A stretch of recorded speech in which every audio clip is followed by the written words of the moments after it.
Entonces, como dije al inicio, esta es una obra en proceso, entonces lo voy a ir hablando. Eh, es un proyecto nuevo, como verán.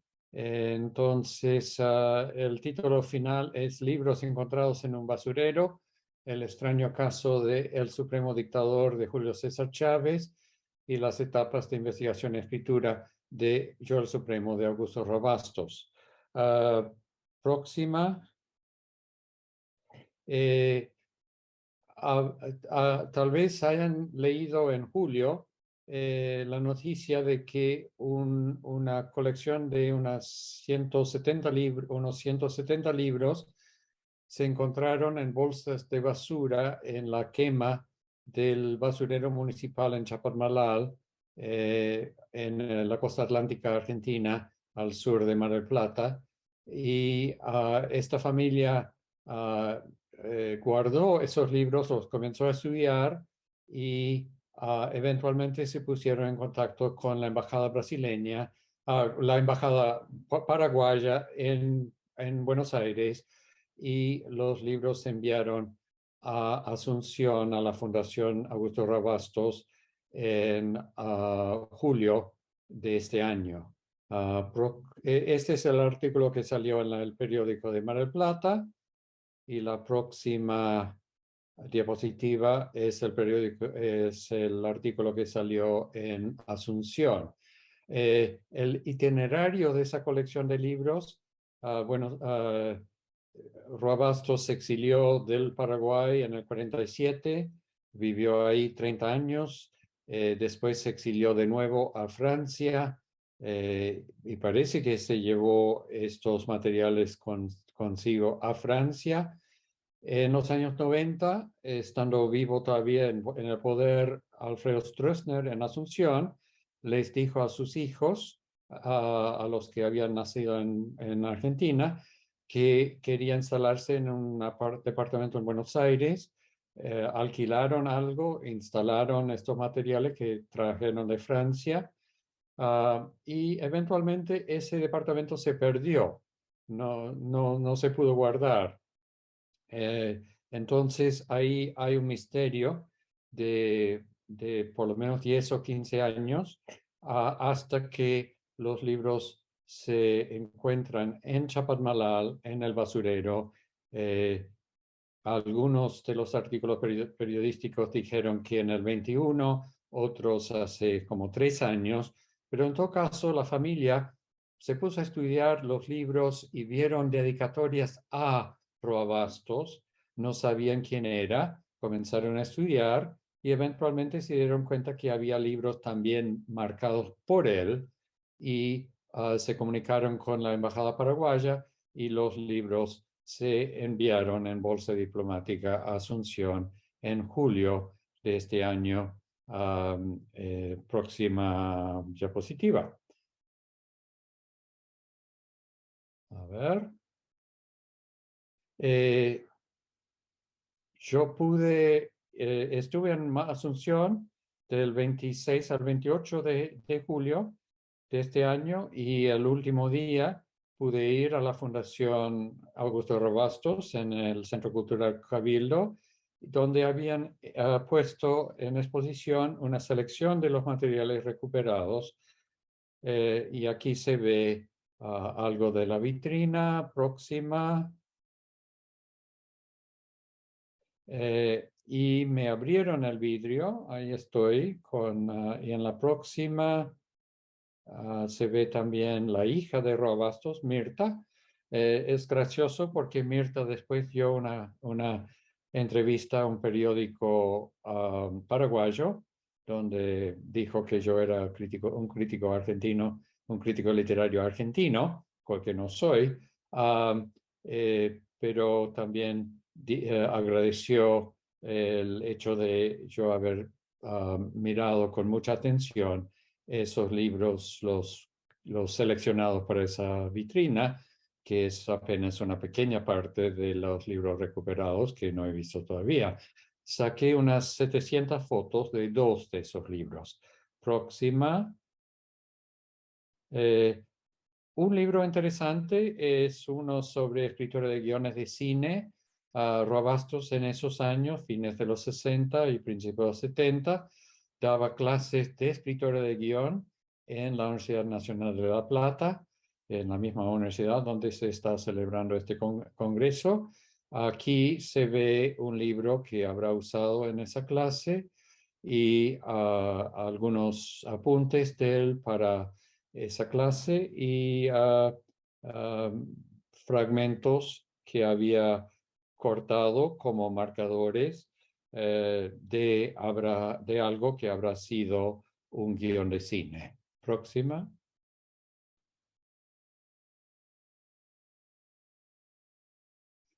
Eh, yo me invoqué esas 2 horas y media que estuve ahí en estos dos libros. Y voy a hablar del que está a la izquierda, pero también pude sacar fotos del segundo.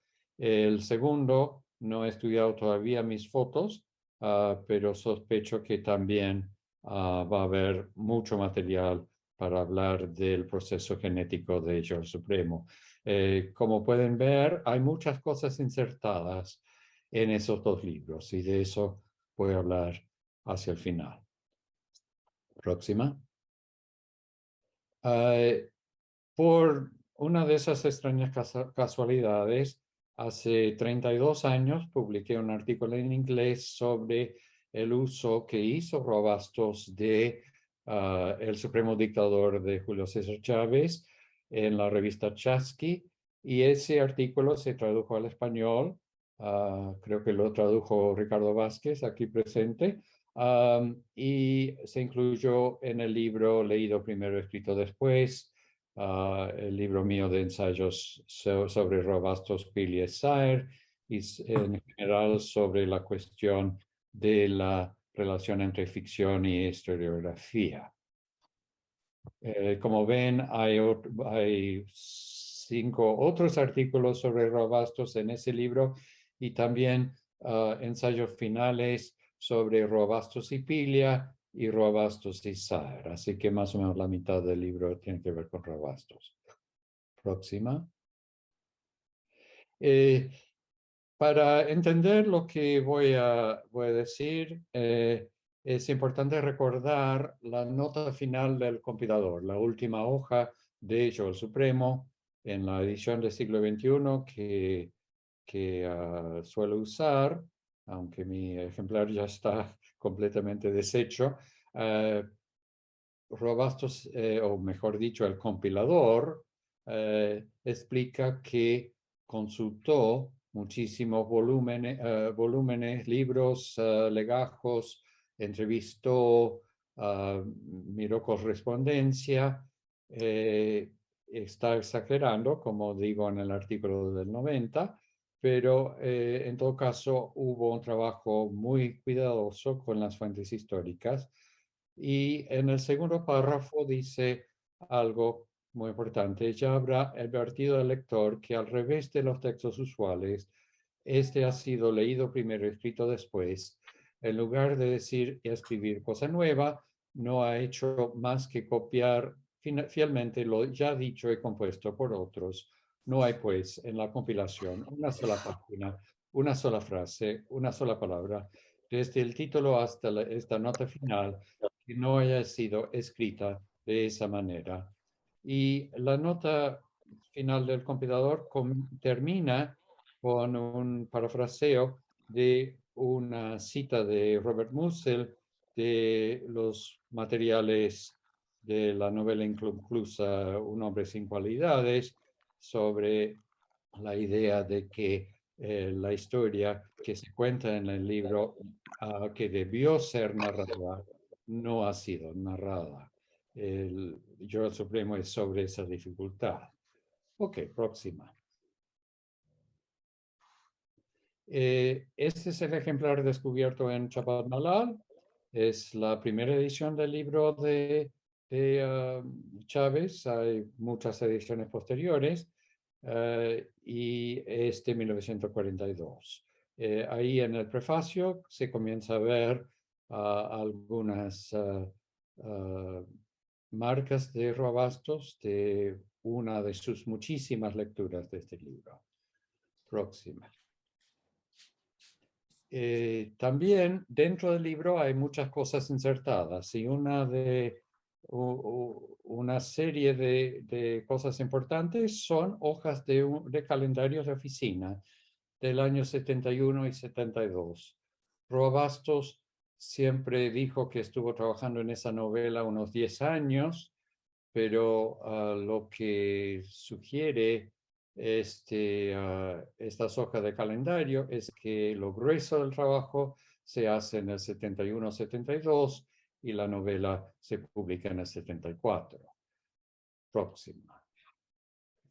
El tipo de material que se encuentra en el libro de Chávez, bueno, en las hojas del libro, subrayados y notas, a veces cotejos con otras fuentes. También hay hojas sueltas con listas de las páginas de Chávez que le llamaron la atención, las hojas de calendario que parecen indicar fechas de relectura, pedazos del dáctilo escrito, de hecho el Supremo, o de varios dáctilos escritos, fragmentos, a veces en el lugar del libro de Chávez, presentar con el que los tiene que documentos que ver, tengo que presentar de... ¿problemas? Hola. Les pido a los invitados que cierren sus micrófonos. Ok, hay mucho eco. Entonces, y después también hay pedacitos de otros proyectos, incluso lo que parece ser una película sobre la clase media en Buenos Aires. Aquí voy a enfocar el uso específico que hace Roa de los comentarios del que llamó su Julio César. Próxima.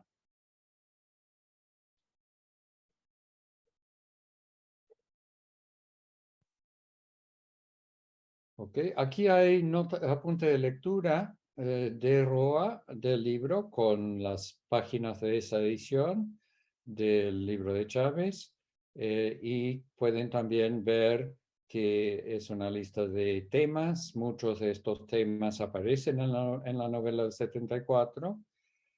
Por ejemplo, derecho electoral popular es una frase que aparece en la novela. Hay una discusión de eso. Carta de Belgrano a Francia, etcétera, todo esto. Y también se ve evidencia de cotejo de esta fuente con otras. JPB aquí es Justo Pastor Benítez, autor de otro libro sobre el Supremo Dictador. Próxima. Una de las cosas que se notan en los subrayados y la marginalia en el libro de Chávez es su interés minucioso en la cuestión cronológica de la vida de José Gaspar Rodríguez de Francia, cuántos años tenía en distintos momentos, los años de ciertos sucesos, etcétera. Y todo eso va a pasar a la novela, sobre todo a las secciones directamente históricas, el cuaderno privado y la circular perpetua. Entonces, este tipo de material aparece en la novela, a veces atribuida directamente a Chávez, a veces Julio César o comentario de Julio César, Opsit y cosas así. Próxima. También se nota que leyó y releyó el libro de Chávez para comenzar a poder escuchar la voz del doctor Francia. Francia muere en septiembre de 1860, 40. El narrador principal de la novela es él ya muerto en la tumba. Entonces, para inventar esa voz del dictador muerto, deshaciéndose en la tumba, leyó con mucha atención las citas de Francia, de su correspondencia sobre todo, que están presentes en el libro de Chávez, y ustedes pueden ver las notas de Roa, palabras de Francia, estilo de Francia, respuesta de Francia. Está muy interesado en esa voz. Próxima. También hay detalles que pasan directamente a la novela, como el uso de la frase fiel de fecho para el secretario, que está anotado ahí en el margen izquierdo de la página 178 del libro. Próxima. Y a veces cuando aparece un nuevo personaje que le interesa, como en este caso Luis Escoffier, un francés, un comerciante francés, hay una hoja insertada con una letra mucho más grande y mucho más elaborada para marcar la entrada de un personaje en el libro de Chávez que va a ser importante en la novela. En este caso, Escoffier es un personaje muy menor en la novela, pero hay otros casos de este tipo de inserción. Cuando Chávez está presentando a un nuevo interlocutor en la vida de amigo o enemigo en la vida de Francia. Próxima. También le interesa en la edición del 42, las notas aparecen al final del libro, en las ediciones posteriores aparecen a pie de página, y se ve en este caso, en la nota 2, ahí subrayado, que le interesa mucho el estilo, digamos, novelesco de Chávez, las preguntas retóricas sobre lo que no se sabe, lo que se puede adivinar de las motivaciones del supremo dictador.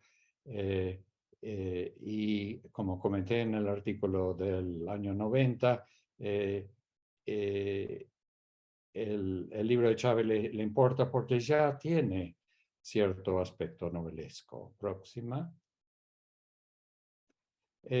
También anota temas que aparecen en el libro de Chávez y que va a utilizar: costumbres, comida, montura, paseos, biblioteca, las etapas de la muerte y el perro sultán. El perro sultán va a ser muy importante hacia el final de la novela, donde va a ser uno de los que critican duramente a Francia por los defectos de su larga dictadura. Sí, próxima. Y esta foto salió un poco borrosa, pero tiene que ver con el apéndice de la novela sobre cuando Stroessner les pidió a varios historiadores que opinaran si se debería repatriar los supuestos restos de Francia que estaban en el Museo Histórico Nacional de Buenos Aires, y Chávez opina que no. Y esa negativa de Chávez está en ese apéndice de la novela. Próxima. Ok, ahora pasamos a la parte realmente interesante y medio loca de esta presentación. Fragmentos del dactiloscrito. He hecho una selección, habrá un total de 20 o 25 de estas hojitas. Próxima. Una parte de la novela tiene que ver con las dos misiones de un representante del gobierno de don Pedro II, Antonio Manuel Correa da Câmara, que va 2 veces a Asunción. Una vez lo detiene Francia fuera de la ciudad por un largo tiempo, y hay correspondencia de Correa da Câmara a Río de Janeiro, quejándose de su aislamiento en el Paraguay. Próxima, se ve eso en un poco más detalle. Próxima diapositiva. Ok, a mano izquierda, un personaje de tintes extraordinarios, ninguno llamado como él por su vida novelesca, por su carácter aventurero, y en un fragmento de dactiloscrito, en este caso habrá sido de una página 256 de un dactiloscrito perdido, hay una reescritura o transcripción en parte de ese pasaje del libro de Chávez. No es la versión final de esa nota, pero sí aparece esto en la novela publicada. Próxima. Le interesaba la cuestión de la voz. Chávez cita a Francia del lecho de muerte diciendo, poco antes de morir, su torturante y perenne obsesión del río Camino Abierto sobre el Paraná y la cuestión del cierre del río por sus enemigos río abajo. En la novela, eso pasa en una de las últimas páginas a mi cuerpo se va hinchando, creciendo, siempre hasta el final la torturante y perenne obsesión del río Camino Abierto, Julio César Chávez, Opsit, el supremo dictador, etc. Sigamos. Aquí hay un pedazo de un cuestionario que Francia manda a algún subordinado y pidiendo información sobre distintos hechos. Como pueden ver, el dactiloscrito no corresponde exactamente a la versión publicada. La numeración de las preguntas del cuestionario difiere y también el texto final está mucho más elaborado. Próxima.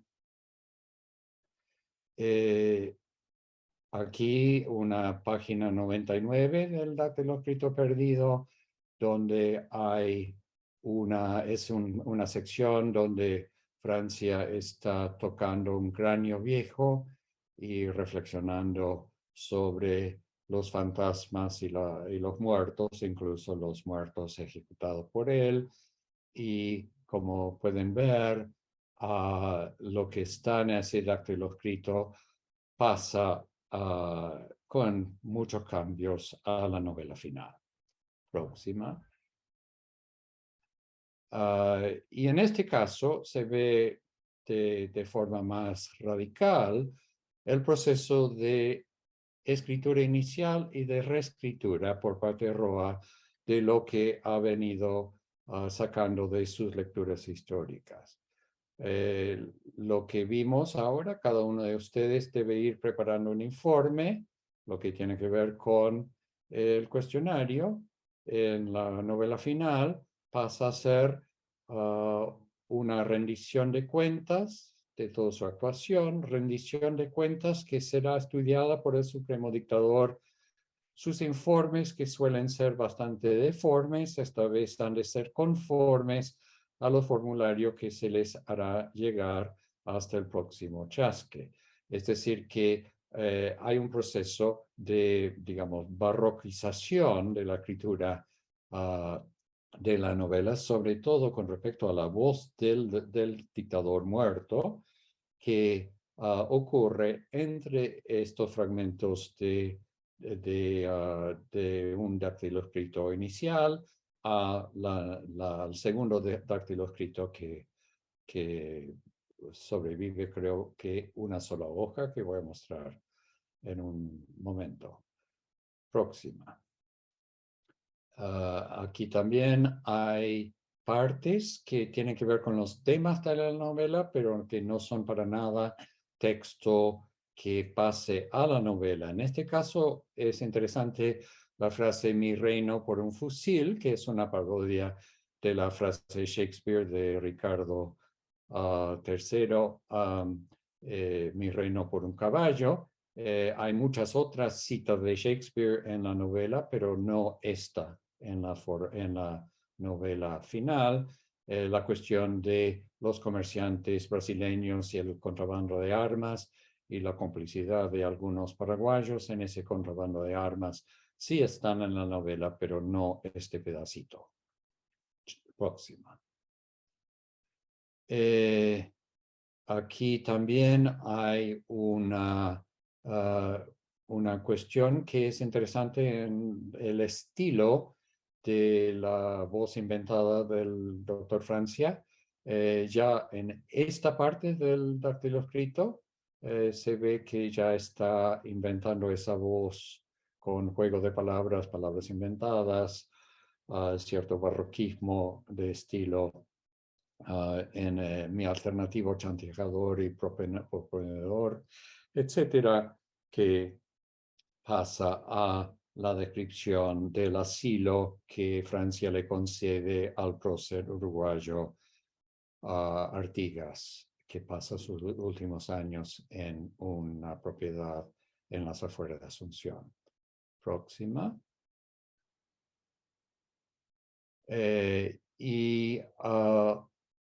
Una hojita súper interesante, una página 92 de ese dactiloscrito perdido, donde obviamente está ensayando lo que pasará a llamarse la lección de escritura en la novela.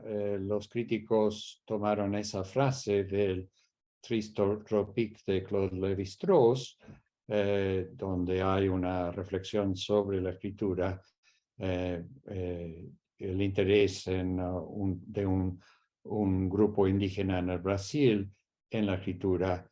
Y en este caso, Francia le está enseñando a Policarpo Patiño, a su amanuense, cómo escribir. Las frases estas no están en la novela, pero la idea sí. Tienes que luchar contra los peligros de las superposiciones, omisiones, transposiciones de frase, párrafos y de sentidos, contra los fantasmas de la palabra errante. Presta atención, no estamos haciendo literatura. Próxima.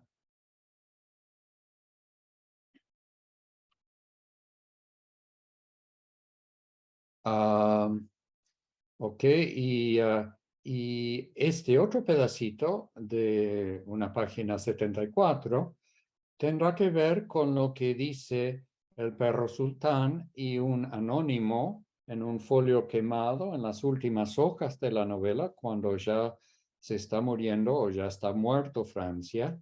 Esas últimas voces en la novela son una crítica durísima a su gobierno.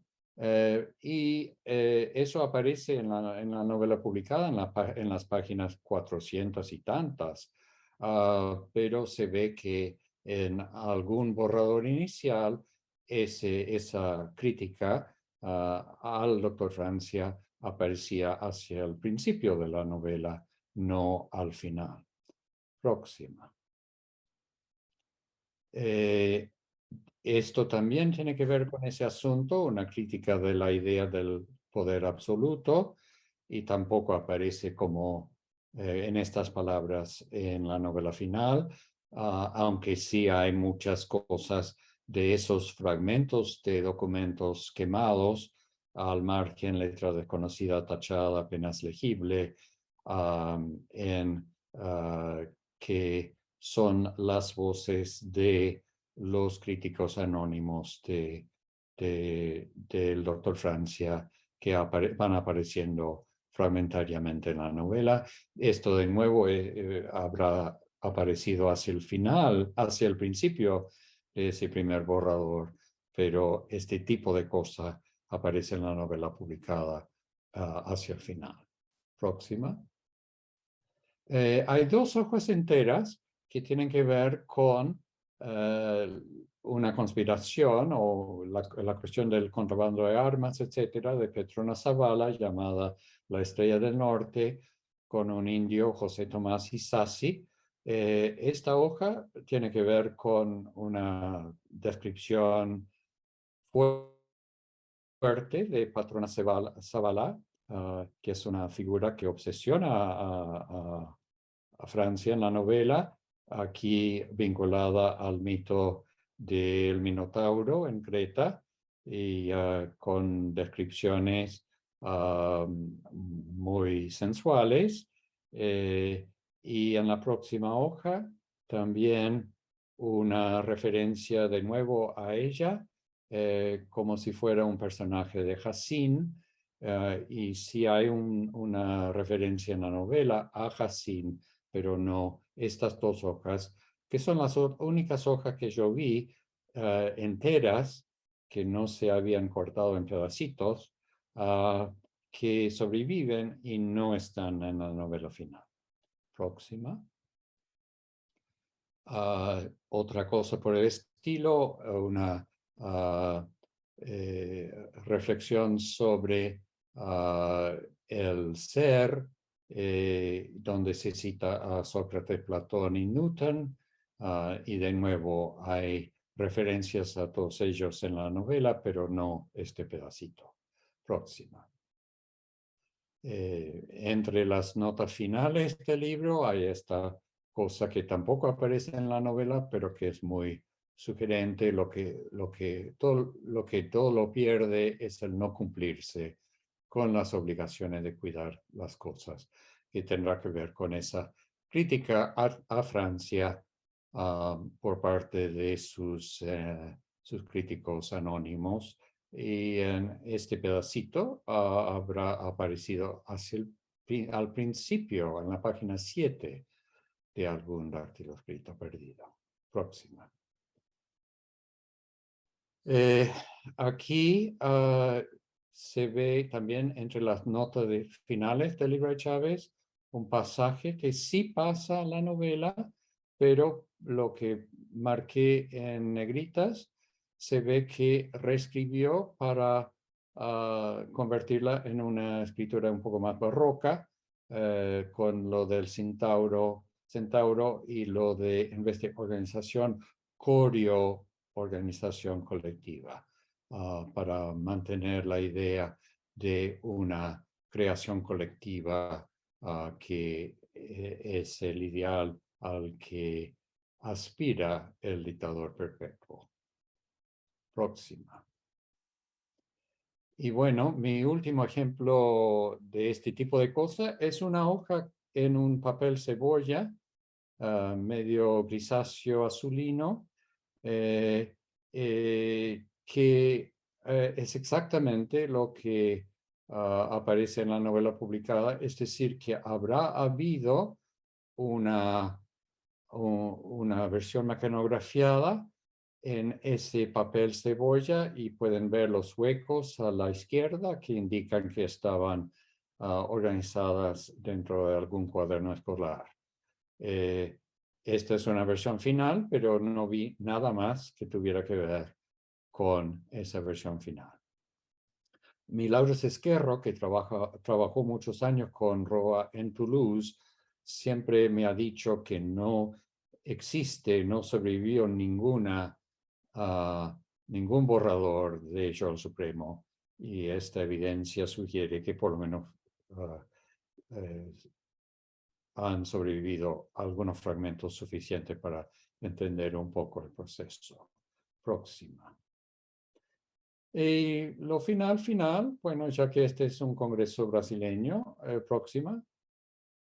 En otro fragmento de una página 21 que tiene que ver con Correa da Cámara, con el representante de don Pedro II, y un oficial de Francia le dice en la novela: un paso más, señor Roa, en el dáctilo escrito, un paso más, señor Roa, en el camino de los insultos, y conocerá al gobierno paraguayo hasta qué punto el representante del imperio sabe sustentar la dignidad de su eminente carácter y la ofendida majestad de su soberano.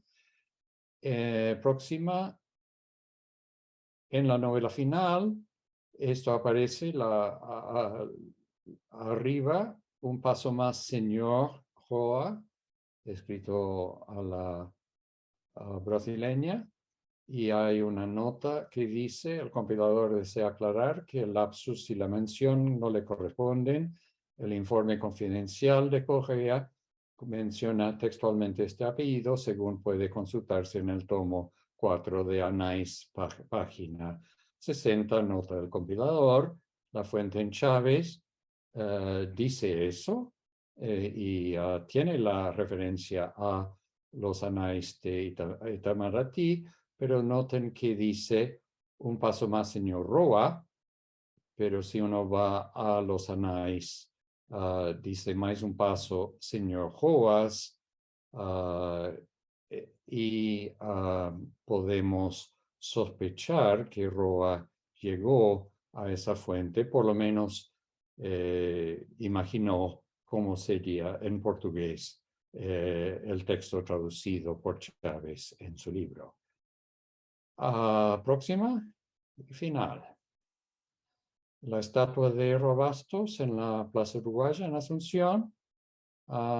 Y se ve uno de los kioscos de la pequeña editorial, la pequeña industria editorial paraguaya. Hay un kiosco de Servilibro que publica los libros de Roa Bastos y muchas cosas relacionadas con él. Y hay otro kiosco de otra editorial. Y la última. Agradezco mucho a Mirta Roa por su generosidad. Eso es.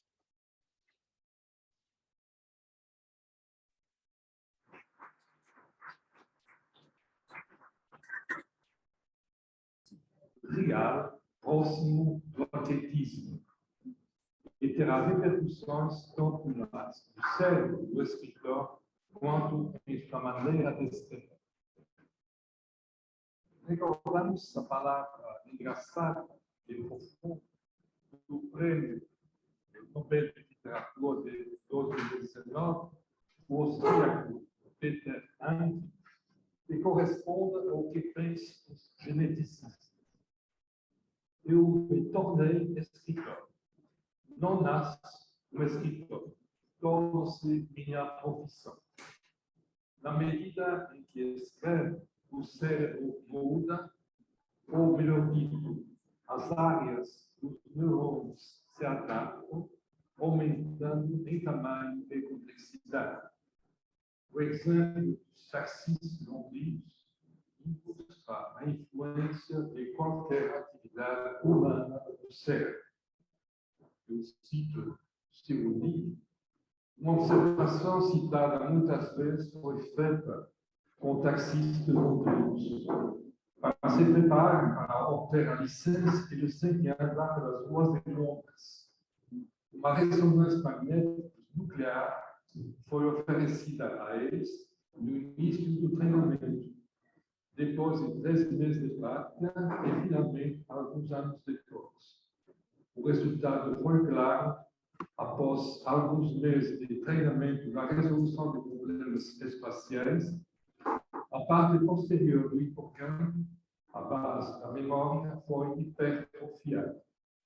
Quando a mesma neuroimagem foi oferecida aos motoristas de ônibus que não têm problemas especiais para resolver, uma vez que sua viagem é rotineira, não houve mudança na expressão do cérebro. Trata-se, portanto, da elaboração do trabalho mental de representação de circuitos ao fazer o programa funcionar os hipertrofias.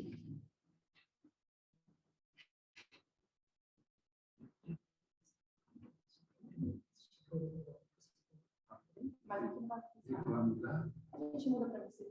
Só falar para você.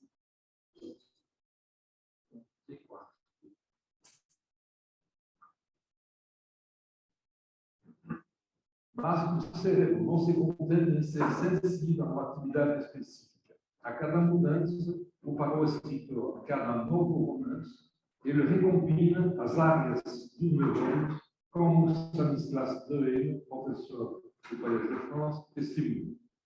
O cérebro de nossa espécie seria um especialista em recombinação mental. Teria evoluído a fim de aproveitar, no máximo, o nicho cognitivo da reciclagem neuronal. Apenas nossa espécie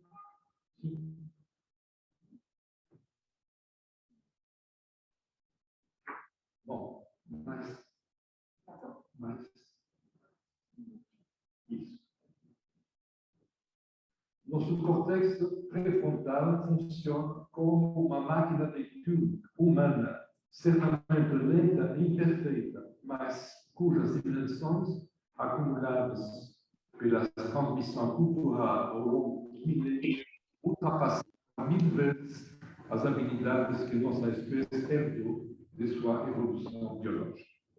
Como essas recombinações combinam? O cérebro, que é muito maleável sob o efeito da aprendizagem, modifica não apenas suas conexões neurológicas ou sinapses, mas também suas funções. Lequin, cientista da computação do Pessoa e prêmio Turing 2019, lança uma hipótese confirmando o ele. A função emerge como resultado do aprendizado e não por uma pré-programação genética de um órgão de visão do cérebro por exemplo. Lequin emite uma segunda hipótese, decorrente da primeira, que relativiza mais ainda a influência do patrimônio genético, a possível existência de um algoritmo universal de aprendizagem do córtex que dá esperança aos cientistas de encontrar um único princípio organizador que sustenta a inteligência e o aprendizado. Será que é possível encontrar esse algoritmo, cujas condições e ordens fariam parte do pré-conectado, o cérebro ao nascer, e fazer com que o cérebro seja capaz de receber qualquer informação classificada, entendê-la e colocá-la em seu contexto, ou seja, na vida? Este algoritmo faria do nosso cérebro um objeto de enorme maleabilidade, pronto para receber qualquer informação, boa ou ruim, independentemente do seu local de nascimento ou ascendência, mas não da sua constituição inicial. A escritura e o cérebro. Vamos tentar entender o que acontece com a escritura, segundo a história de sua relação com o cérebro, de acordo com Dewey. O sistema de escritura, apesar de sua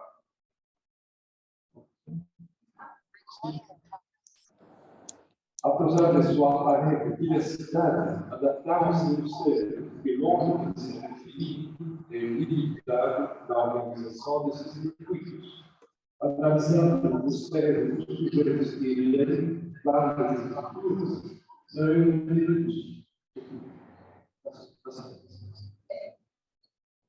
A universidade dos mecanismos de representação de classes científicas, o córtex temporal evolui apenas para reconhecer formas culturais, mas essa evolução não das necessidades que consegue exercitar para se tornar uma da palavra científica.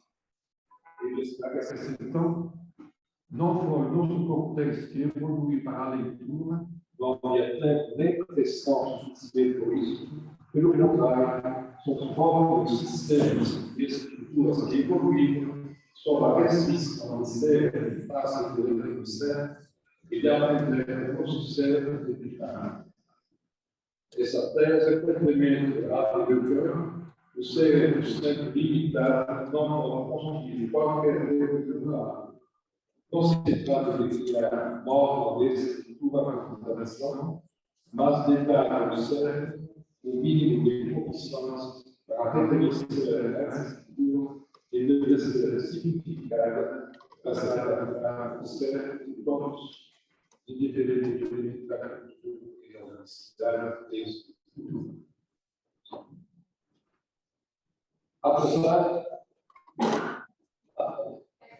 Apesar desse falar, a universidade, todas as estruturas compartilham muitas semelhanças que podem ser identificadas pela forma como os neurônios do córtex têm de ser informações individuais. De forma mais geral, a história da invenção da escritura está sendo renovada à luz da consciência. Passando por essa história, vivemos uma humanidade na busca incessante por comum. uma notação desse tipo, cada vez mais eficaz, que se curva as restrições de uma organização cerebral. Não é, portanto, nosso cérebro que evolui para a escritura, mas a escritura que se adaptou ao nosso cérebro. O cérebro é universal, no sentido de qualquer que seja a escritura em características específicas japonês, ele usa um pequeno repertório de formas básicas, cujas combinatórias hierárquicas geram som, sílabas ou palavras. Ou ainda, todos nascem com um córtex visual capaz de invariâncias de transição e de tamanho. Todas as culturas também fazem invariância rotacional de forma diferente. Os caracteres devem ser sempre comunicados na mesma direção. A simplificação dessa estrutura da imagem aos recursos mínimos exigidas pela duas consequências maiores. Escrever serve para apresentar ideias abstratas e viver um bom aprendizado, o que vai tomar a média. O estudo dos assuntos de problemas de luxo, provavelmente mostra sua tenacidade. Eles devem aguentar 5 anos para prover, 15 anos para curso, e o conjunto de esporte, 3 anos para luxo, mas os jovens de número de todos eles está concluído. Outras palavras, os estudos uma presença física exemplar comparado com os melhores brasileiros, e isso requer treinamento prolongado e um certo paciência. Por isso, Slobodan é um qualificado dos artistas de super-homem e de aprovado. Aprovado porque, como o Fernando exige do espectador olhar para cima, assim o autor para o autor. Como Sócrates chegou a essa definição para lembrando a morte de Deus, os reis e de movimento celestial, o filósofo se pergunta o seguinte: quem substituirá Deus e reis? O ponto de partida, o artista acabado de Zaratustra, que vive de fato e que o espectador motiva a olhar acima. Sócrates cita o biólogo Richard Dawkins, que, no livro A Escalada do Monte Provável, destaca o desejo de qualquer espécie de sobrevivência. O solo indicando a ascensão autônoma, que metaforicamente deseja uma perpetuação. Desejo de a imutabilidade ao nível de uma montanha, feita de montanhas, expresso como bases extremas que uma condição artística ou da nação. E a necessidade o modo mais luminoso que ressuscita. Essa qualidade maravilhosa, especialmente a renúncia à literatura que ficou opiniões.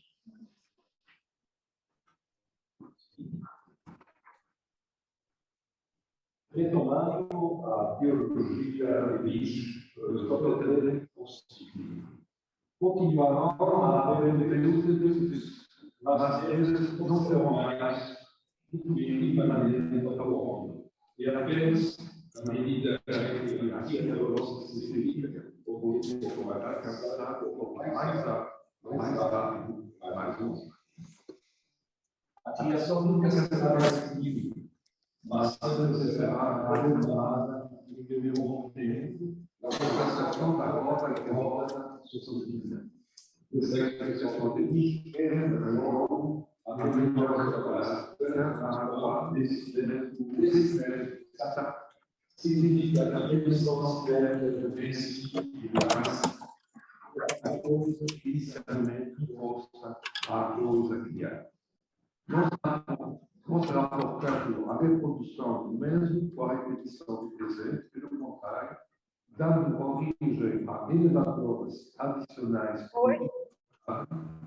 Aclama-se a dinâmica da elevação do improvável. Está na sala 107. Homem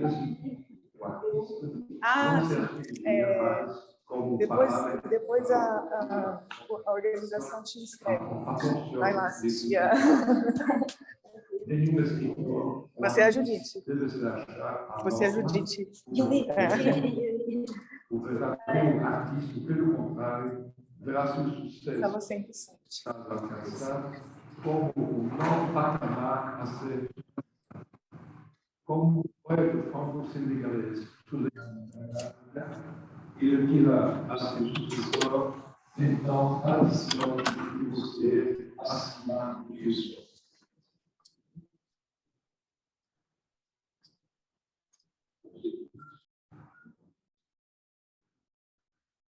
Da mesma forma, Proust não inventou a distinção entre memória voluntária e involuntária e a retomada direta.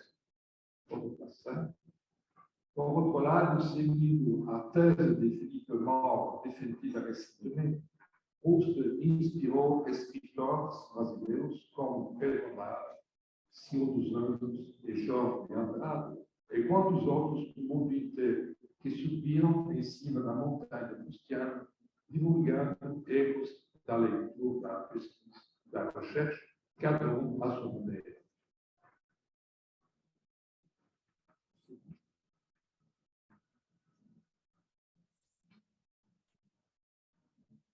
Lembrando o curso dos obstáculos de qualquer atletismo, Sloterdijk aproxima esse próprio trabalho criador. Para aqueles que perderam a fé na onipotência dos obstáculos, o que o predecedeu constituiu um acampamento de base para a nossa partida. A partir desse ponto, apenas o caminho acrobático ainda está aberto. O artista, comparado ao atleta, trabalhará tanto o corpo quanto a mente e se definirá como a somatização do improvável. O que fez entender o esforço exigido de nossos escritores, lembrando assim, e acrescentarei em menor escala, os títulos. Nos anos passados, durante a realização da obra, sejam eles escritores, pintores, escultores, músicos e atletas, servem de treinamento para superar obstáculos de todos os tipos para poder agir a nova obra. Impossível separar corpo e mente, corpo e cérebro. O ascetismo do corpo vai trabalhar uma zona de neurônio que acumulará os algoritmos necessários à formação do estilo próprio do autor.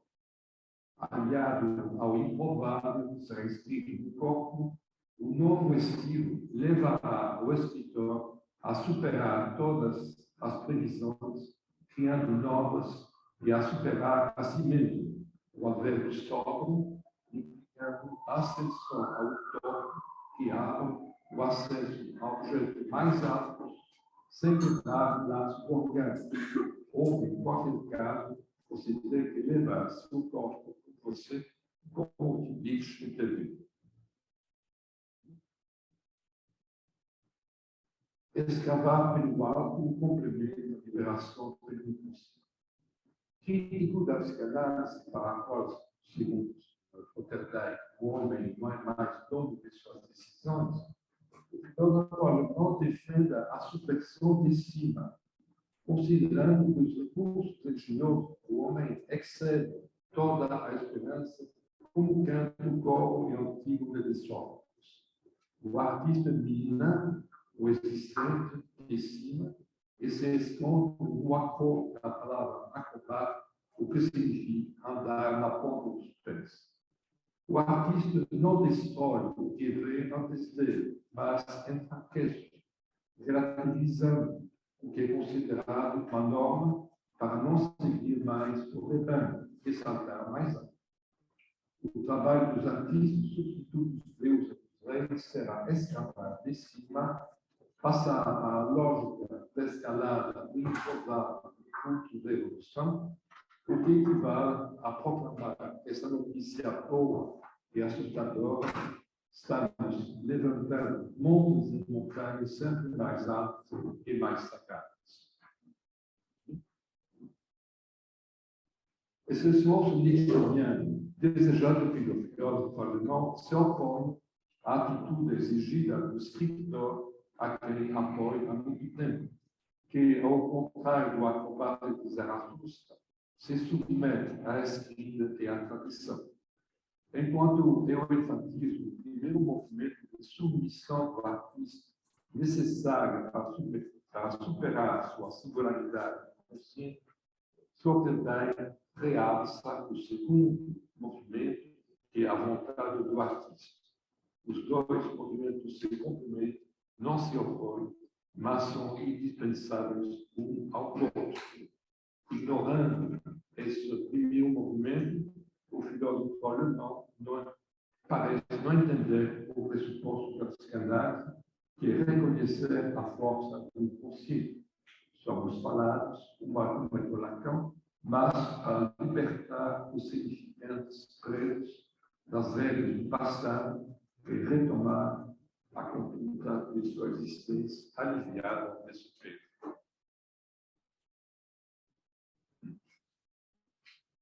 Qual é o papel do improvável na crítica genética?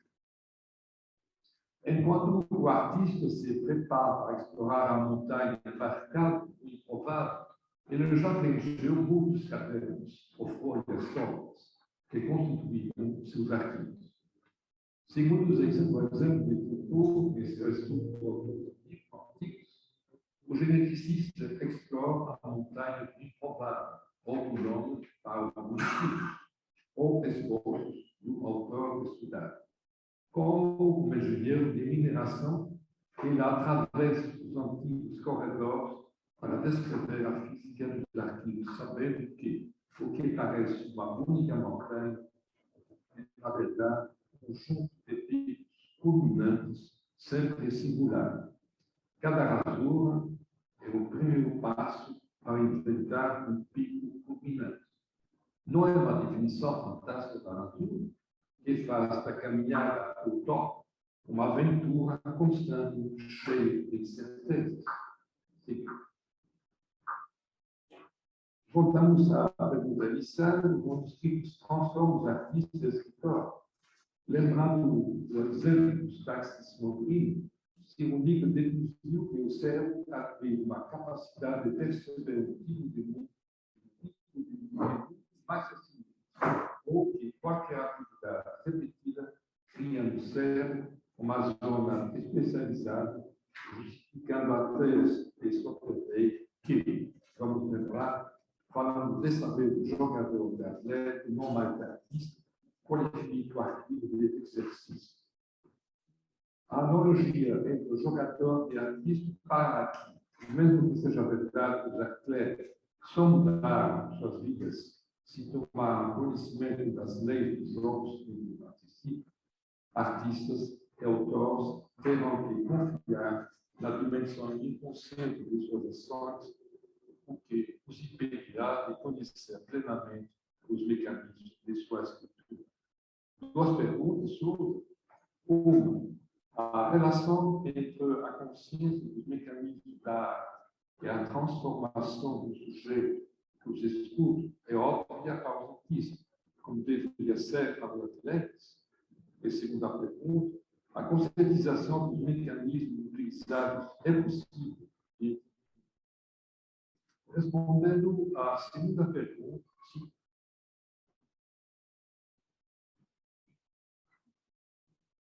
Colocarei artistas e escritor em uma escala que vai desde a compreensão clara até a inconsciência total dos processos utilizados. Em outras palavras, eles sofrerão com mais ou menos tolerância para serem escritores a serviço da terra, da língua, das formas e das cores, ou reivindicarão sua total independência do assunto, denegando a submissão e recusando recusando-se a passar por essa distância. José Saramago, que provavelmente não considerado o narrador como instância, mas como sujeito, nega a figura do narrador a função do escritor.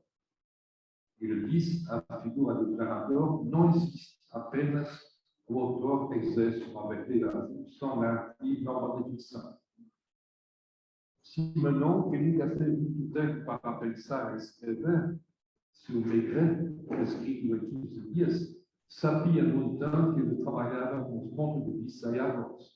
Tanto Saramago quanto Simenon haviam se perguntando sobre sua escritura e não estavam prontos ver o extremo da ligação.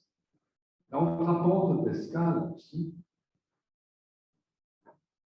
vou pelo menos colocar na literatura francesa Paul Valéry, Stéphane Mallarmé, Gustave Flaubert e Proust, que não demonstraram todos os mecanismos da cultura, mas entenderam alguns. Flaubert definiu seu papel na vida de Nietzsche. O artista deve ser tudo, deve heredar tudo, é como uma bomba, ele tem nele um grande cano que desce para as estranhas, as cores, nas camadas profundas. Ele aspira e faz nascer ao sol feixes gigantescos, gigantes, de que a plana do subterrâneo e que não podemos ver. Por outro lado, o narrador Busquets adverte os escritores sobre suas teorias, lembrando como deve escrever. Um livro privado de teoria é como objeto de etiqueta de preço. Explicar os mecanismos da arte que a maioria dos artistas não dominam é a função nossa. Seguinte. Quanto à primeira pergunta, é difícil de responder, mas o aviso do mesmo narrador desencoraja as obras dos grandes artistas, não tem nada a ver com a vida dele. A rigor, fala ele, podemos nos consolar de pouco fazer experimentando na companhia de um Vinteuil, gênio musical, ou de um Bergotte, autor admirado pelo herói, já que o burguesismo muito comum, os defeitos insuportáveis de novo, nada pode contra eles. Seu gênio se manifestado em suas obras. O artista e o escritor só deveriam trabalhar e considerar suas obras como exercícios para alcançar o improvável. Se o exercício da arte ou da escritura transforma suas atitudes na vida, importa para a sociedade individual crítica, apenas na medida em que seu efeito é prejudicial. Gisèle Sapiro, mais matizado do que o narrador Busquets, se preocupa com a disseminação de ideologias de extrema-direita em obras antissemitas como Céline, ou nazista como Heidegger, ou mentalidade racista e antifeminista difundida entre autores menos conhecidos e nas redes sociais. A socióloga coloca em jogo as vantagens e desvantagens de publicar esses autores conhecendo sua vida moral, mas não se preocupa com a vida com eles. O crítico do processo de criação terá, portanto, de se preocupar com isso nessa medida, mas se concentrará principalmente nos exercícios praticados no manuscritos e nos esboços para compreender alguns mecanismos usados até um dos picos da montanha improvável. Para concluir, sublinho que esse novo nome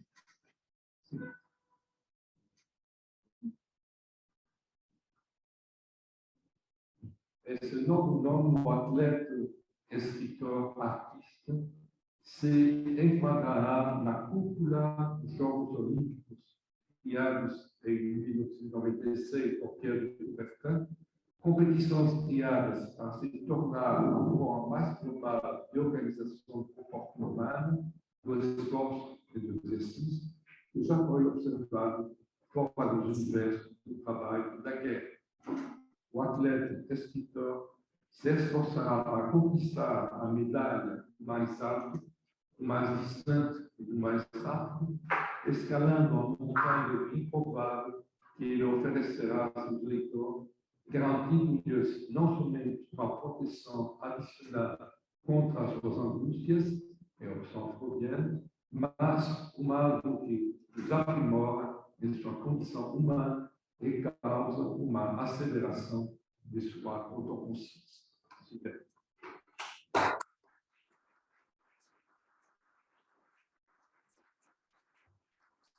Bueno, muchísimas gracias. Muito obrigada pelas apresentações. Foram muito interessantes. Fueron muy interesantes. Se entiende. Bueno, voy a hacer una pregunta a Daniel y una pregunta para Felipe. Daniel, me interesó mucho la presentación, sobre todo porque es tan ejemplar de qué pasa con los archivos de escritores hispanoamericanos que van a parar a basureros, que se recuperan de basureros, que son quemados y que después recuperamos algunos fragmentos.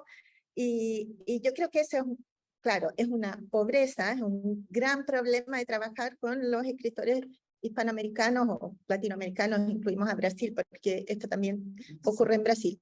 Pero por otro lado, hay una riqueza en esa fragmentación y en esa recuperación de manuscritos, porque tal vez si tuviéramos todo el archivo y si fuera fácil acceso, tal vez no encontraríamos tantas cosas, tal vez no podríamos hacer toda esta relación tal vez con la biblioteca o con la correspondencia en algunos casos. Es como que el archivo del borrador disminuye y aumenta el archivo de otro tipo de fuentes o que no veríamos, de documentos que no veríamos si no fuera por la precariedad de nuestros archivos.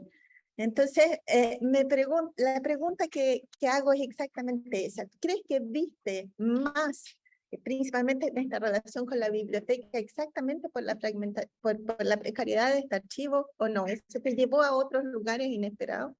Esta es la pregunta. Y hago la pregunta a Felipe ya o no. Acho que já temos uma comunidade mundial. Sí.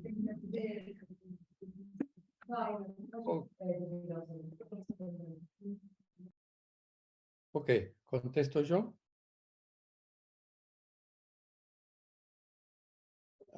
Contesto, no pude oír bien. Sí, por favor.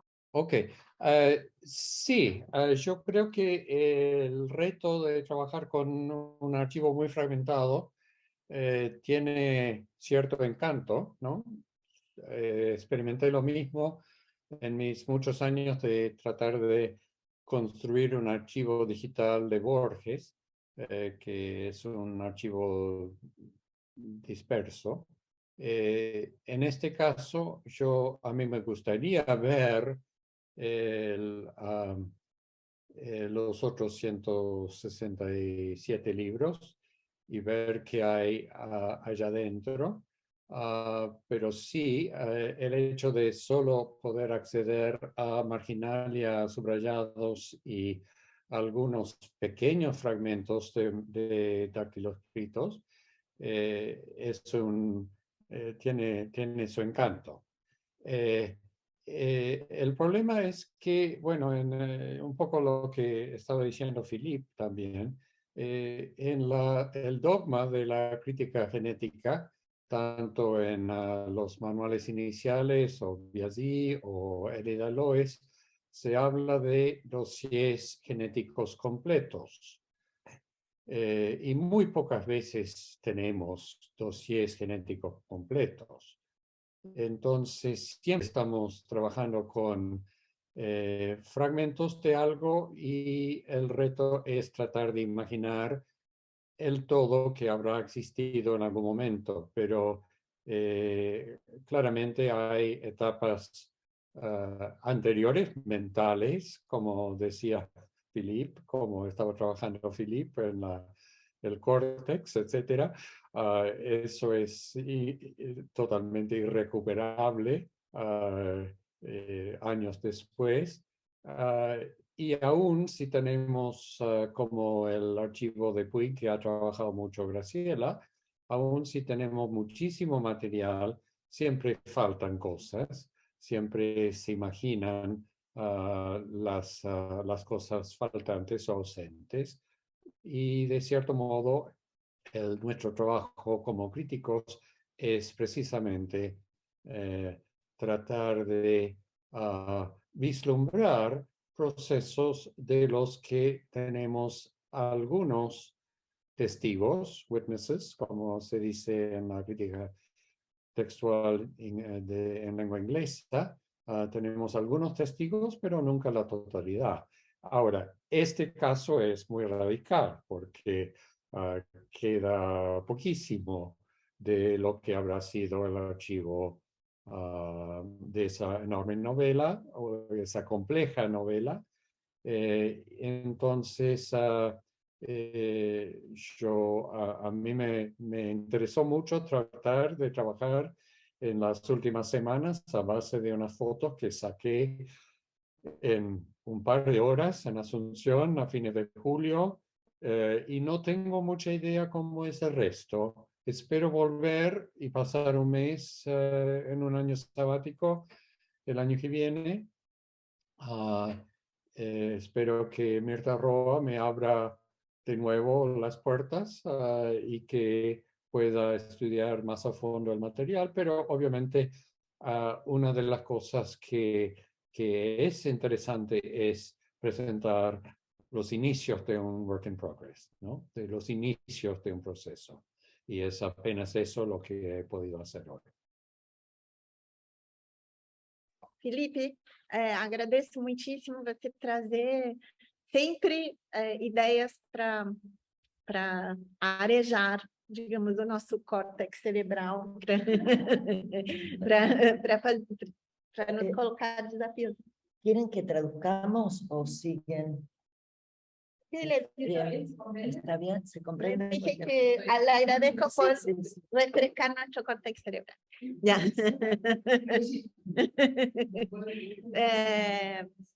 A minha pergunta é bem simples.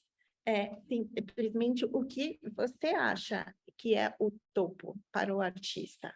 É a obra? É cada obra em particular? Madame Bovary seria o topo para Flaubert? Ou qual é o topo? Será que eles procuram outra coisa? A pergunta é: o que você acha que é o topo para o artista? É a obra? Deu para ouvir? Vem. El topo es lo más alto. Sí, es el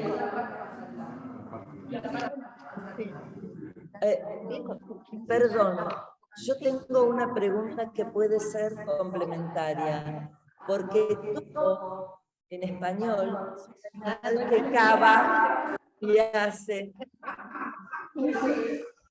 Justamente me encantó porque mi pregunta iba, o sea, me pareció muy interesante, pero también, o sea, sobre todo la noción de lo inesperado. Sobre todo la noción de lo inesperado, que es lo que buscamos, o las tachaduras, o lo inesperado de que no haya tachadura a veces. Pero mi pregunta era, ¿por qué siempre para arriba? A veces lo inesperado es cavar en el sentido común. Las tachaduras tienen que ver, ¿no?, con, o lo que hace una obra literaria es mostrarnos a veces cuál es el sentido común y por qué siempre buscar para adelante, para arriba, para más. A veces una obra literaria muestra que no queremos el superhombre, que bastante mal nos hace, y que a lo mejor queremos que nuestro trabajo a veces es para abajo, excavar, y luego de la respuesta me parecieron súper interesantes también los dos trabajos, es luego que nos conteste, quisiera volver a Daniel para que nos diga qué de inesperado encontró ahí, porque todo lo que iba escuchando me hacía eco con lo que había mostrado antes Daniel Balderston. Entonces, ¿cuál es el topo? ¿Cuál es el topo? Porque nunca para abajo.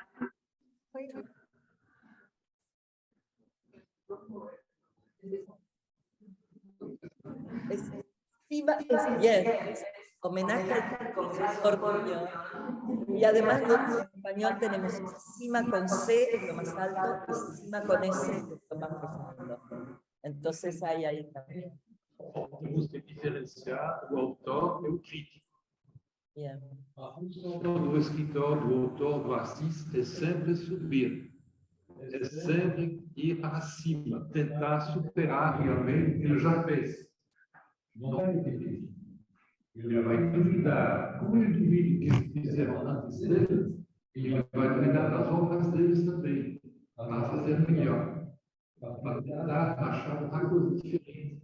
E isso que eu vou achar de dividir um mundo melhor que o outro. E isso, eu acho que a razão é isso. A razão é quando o autor sabe para repetir. Não isso. Não quer repetir. Então, ele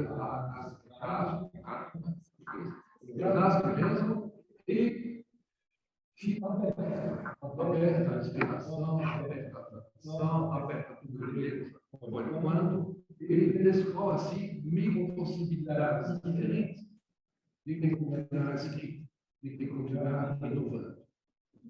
Então, a nossa função aqui é para baixo. É mostrar novamente tudo que os arquivos que ele deixou. E ver quais são os processos de criação que ele usou para mudar de mundo para outro mundo, etc, etc. E assim que diferencia o escritor do que se nós queremos virar escritor, então é outra coisa. Realmente, se for possível, nós também subimos muito mais do que fizemos antes. Mas